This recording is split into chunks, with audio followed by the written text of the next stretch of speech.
What's going on, guys? This is Empty Box, and this is iRacing Kamel GT from Zolder. 40-minute race driving the Nissan GTP ZXT Turbo GTP car. There's the Audi GTO car out there as well. Big grid, it's something like 35 cars evenly split between cars. And holy mackerel, does that make for a lot of traffic. Now, this race is not one of my usual live recorded, as it happens, live commentary videos. Recorded from the VRV or anything like that, because I didn't record this race, didn't record any commentary. Wasn't because I wasn't planning on doing that, but shenanigans. This race is a cluster for me from start to finish, before the start even, to the eventual finish, be it what it is. Going to this race, loading took about 6.5 minutes. On my system, it should take about 2.5 minutes.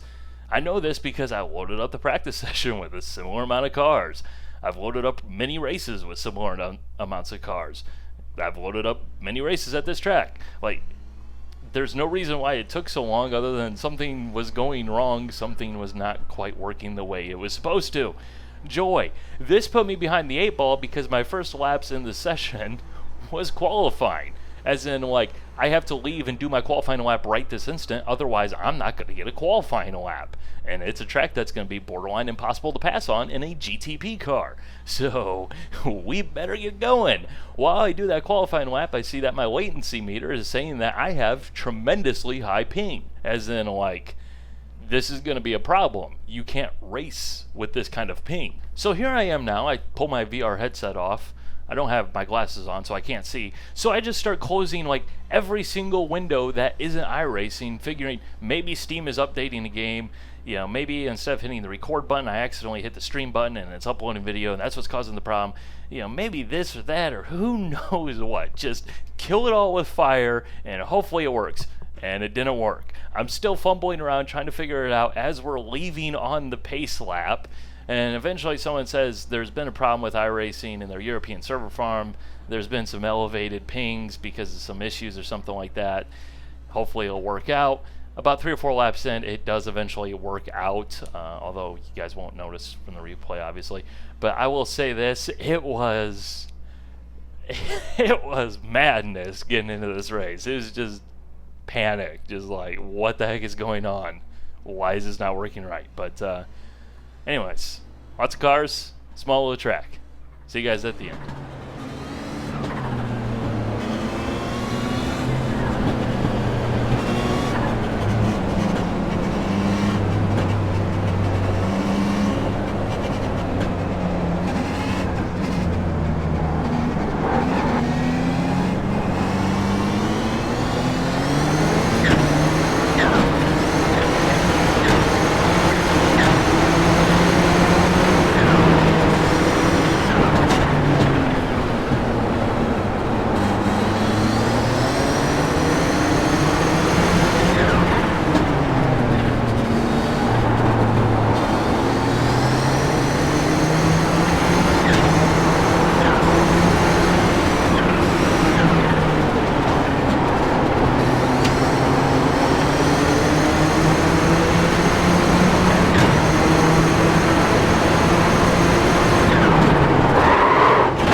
And just like that, we've been meatballed. The good old mechanical black flag strikes again in iRacing. The car was still drivable after this contact. I would have definitely soldiered on, but unfortunately, you got to get those required repairs, and the required repairs would have taken just about as long as the time remaining in the race. So we were done right then and there. And unfortunately, iRacing's current damage model claims yet another victim, as that GTP car up ahead just got totally walloped by the Audi in the most ridiculous fashion possible. But yeah, cannot look forward to that new damage model anymore, believe me. I do believe the guy in the GTP that got totally innocently destroyed there was able to continue on without too terribly much issue due to this incident. And I think the Audi did as well. I unfortunately got most of the damage, and it ended my race. So.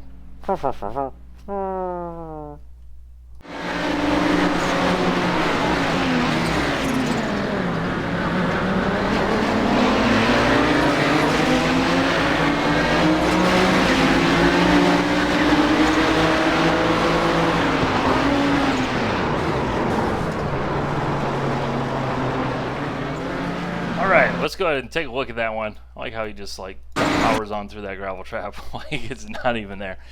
But I think this one might go a little bit deeper than just this guy running wide or being unaware that I was there, because I didn't notice this during the race. But you can see here, he's on the brakes exiting the second chicane.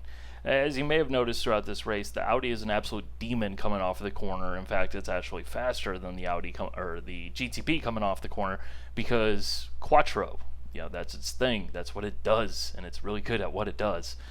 But you know, he probably feels like he's about to run into the back of this GTP in front of him, so he dabs the brake a little bit. That kills the speed coming off the corner. He knows inevitably that he's racing for position in class with this purple Audi behind him. So you're going to assume that he's pretty preoccupied about keeping that position. And if he's not running virtual mirrors, the mirrors in the Audi, the mirrors in the GTP, you know, the mirrors in any of these cars are pretty useless. You know, if you're not using a virtual mirror, there's a good chance that you're not going to see much, and that's just kind of the way it is. You would have gotten a blue flag, the informational blue flag, to let him know that a car's coming by. But at this track, as you probably gathered throughout the race, cars are passing all of the time. Like, if you're driving an Audi, I imagine you're under a blue flag scenario 100% of the time, because there's always going to be a GTP within a second and a half of you, because that's just how much traffic there is out here. So we know that he's worried about this 25 car inevitably keeping his position in class. You know, so he's going to want to probably go a little bit defensive, try and be more towards the middle of the road rather than be out to the far left. The far left, setting up in that second chicane, is where the racing line is. That's where every car wants to be. That's where every car needs to be. So being in the middle of the road doesn't make any sense in terms of, like, that's what he wanted to do, unless it's defending his position and that's what he's trying to do, or alternatively, he just never saw me. You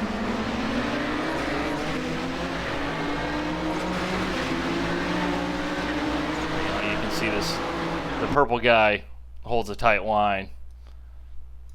Yeah, you can, this is pretty much it. You know, this guy is tracking to basically slice off the apex if he keeps going straight. The first corner in the chicane, I'm going up the racing line, left him room for where I'm expecting him to be, and unfortunately he's washed out for one reason or another. And there's really nothing you can do at that stage, because when you're going 25, 30 miles an hour faster, you're A, going to pass a car really quickly, and B, you're going to hit a car real quickly. So that's basically that, and that's all she wrote. Game over right then and there, right as it's getting spicy. Anyways, that's that. Roll on the proper carnage report. Aight, bye.